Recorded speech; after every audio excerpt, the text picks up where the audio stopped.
अस्सलाम वालेकुम, मैं हूँ एरम अहमद और आप देख रहे हैं मुबशर लुकमान यूट्यूब चैनल। अस्सलाम वालेकुम। अस्सलाम वालेकुम जी। क्या हाल है आपका? मैं अल्लाह का शुक्र।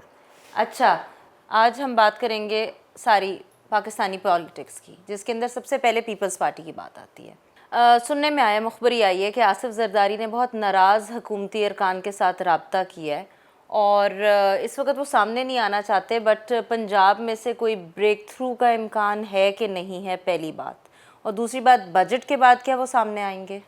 पहली बात तो यह है कि आसिफ अली जरदारी साहब लाहौर हैं, कुछ दिनों से लाहौर में हैं और उन्होंने किसी से मुलाकात नहीं की, लोग उनसे मुलाकातें कर रहे हैं।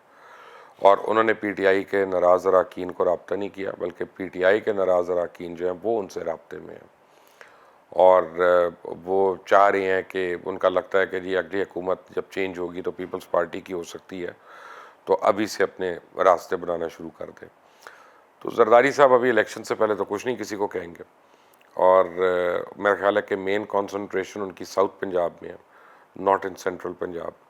साउथ पंजाब और केपीके में, इन दो जगहों पे जरदारी साहब लाहौर से कंसंट्रेट कर रहे हैं।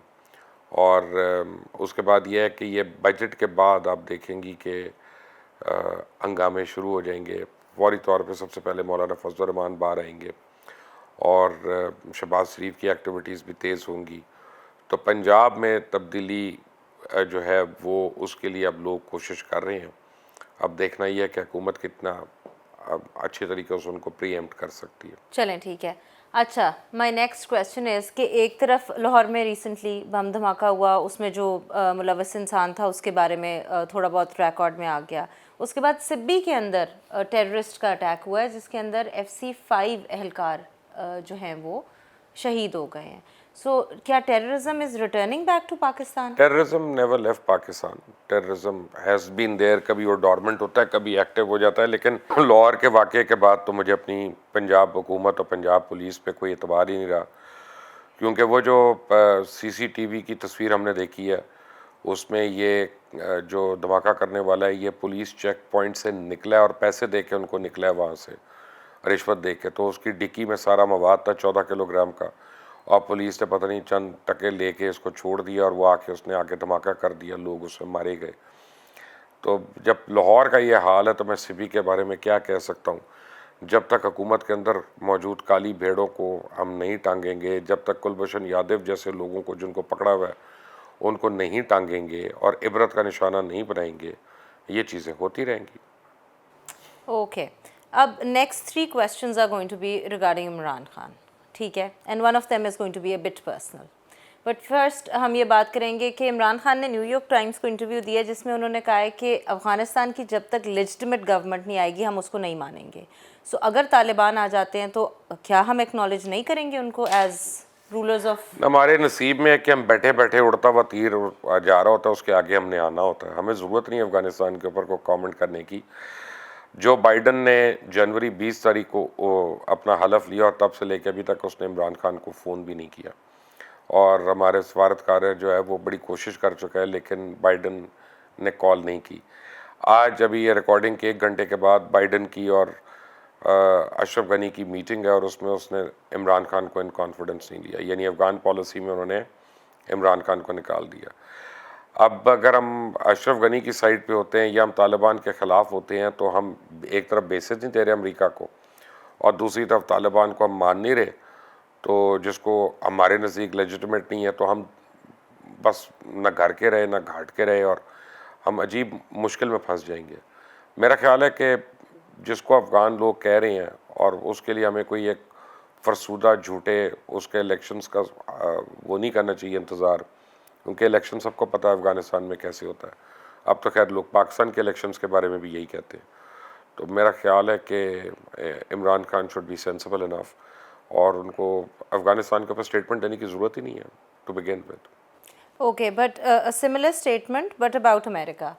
इमरान खान सेज़ कि हम लोग इक्वालिटी की बेसिस के ऊपर अमेरिका से रिलेशंस रखेंगे, और ये अयूब खान के दौर से ये स्टेटमेंट चला रहा है कि फ्रेंड्स नॉट मास्टर्स। हाँ, बात यह है कि चौधरी फैसले करते हैं कि मुज़ारों के घर में क्या पकना है, मुज़ारे नहीं फैसला करते कि चौधरीयों के घर में क्या होना है। जो हमारी औकात है उसमें रहना चाहिए। हम सोशल मीडिया पे, ट्विटर पे, फेसबुक पे, इन जगहों पे आके अमेरिका को गालियाँ दे सकते हैं برا بلا کہہ سکتے ہیں، لیکن آج اگر امریکن ایڈ بند ہو جاتی ہے یا امریکہ سے ایلائڈ IMF اور ورلڈ بینک اور یہ سارے لوگ ہاتھ اٹھا لیتے ہیں تو پھر ہمارے لیے جس طرح آسان ہے رہنا وہ بھی سب کو پتہ ہے. سو ہمیں برابری نہیں ہوتی کوئی. برابری ہوگی تو وہ کہیں گے جی آپ ایڈ نہ لیں ہم سے، آپ ٹریڈ کریں، اور ٹریڈ میں آپ کے پاس کیا چیز ہے دینے کو، پھر وہ ذرا فیصلہ کر لیں. آپ امریکہ میں کیا بیچ سکتے ہیں؟ روح افزا بیچیں گے جا کے، بایو آملہ بیچیں گے، اور کیا پروڈکٹس ہیں آپ کے پاس؟ گائے سوپ ہے، پانڈا سوپ ہے، یہ آپ کے پروڈکٹس ہیں بیچنے کو. تو ابھی تک چائنا کی جو فری لسٹ ہے اس کو تو پورا کر نہیں سکے. تو میرا نہیں خیال کہ ہمیں اس طرح کی باتیں کرنی چاہیے. ہمیں صرف یہ چاہیے کہ جی ہم ایکویلٹی چاہتے ہیں اس سینس میں کہ جس طرح ہم ان کو رسپیکٹ دیتے ہیں اتنی رسپیکٹ وہ بھی ہمیں دیں کم از کم. ہم ہر چیز میں ایکول نہیں ہو سکتے. ہم یہ کہہ سکتے ہیں کہ جی اگر ہم آپ کے صدر کو ریسیو کرنے آ رہے ہیں تو ہمارے پرائم منسٹر یا صدر کو بھی آپ ریسیو کرنے آئیں. یہ تو ایکویلٹی ہم ڈیمانڈ کر سکتے ہیں. اور ہم کیا کریں گے؟ پاکستان ایک دو قسم چیزوں پہ اکانومی چل رہی ہے. ایک اوورسیز پاکستانیوں کی ریمیٹنس کے اوپر چل رہی ہے اور ایک لون کے اوپر چل رہی ہے. خود کر لیں فیصلہ. اچھا، now comes the personal question. For more than a decade آپ نے PTI کو سپورٹ کیا. You were one of the very strong advocate تھے آپ PTI کے. اور اب جب آپ عمران خان کی پالیسیز لے لیں، پرسنل چوائسیز لے لیں، کسی کو بھی لے کر وین یو ٹاک اگینسٹ ہم، کس قسم کا ریئیکشن آتا ہے اور آپ کو کیا فیل ہوتا ہے؟ بہت ایڈورس ریئیکشن آتا ہے کیونکہ پولرائزیشن بڑی ہو گئی ہے. لوگ ہر طرف گالیاں ہی دیتے ہیں یا لوگ صرف کہتے ہیں جی لفافہ مل گیا تو یہ ہو گیا. میں PTI کا سپورٹ میں نے ضرور کیا، لیکن 30 اکتوبر تک کی جو PTI تھی اس کو سپورٹ کیا. جو اس کے بعد PTI میں لوگ آ گئے اور جو ایک پیراشوٹ کراؤڈ جو ہے وہ آ گیا PTI میں ان کے تو خلاف ہم کر رہے تھے. وہی سارے PTI کے کرتا دھرتا بن کے بیٹھ گئے ہیں. اگر اوریجنل PTI ہو تو میرا خیال ہے کسی PTI کے سپورٹر کو اس پہ اعتراض نہیں ہوگا.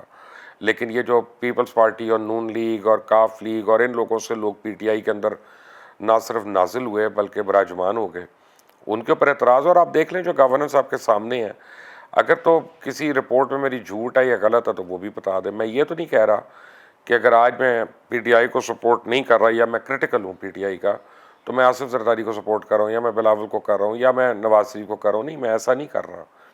جو میں کر رہا ہوں میں کہہ رہا ہوں کہ یہ حکومت میں کمزوری ہیں اور اس کو خامیاں اپنی دور کرنی چاہیے.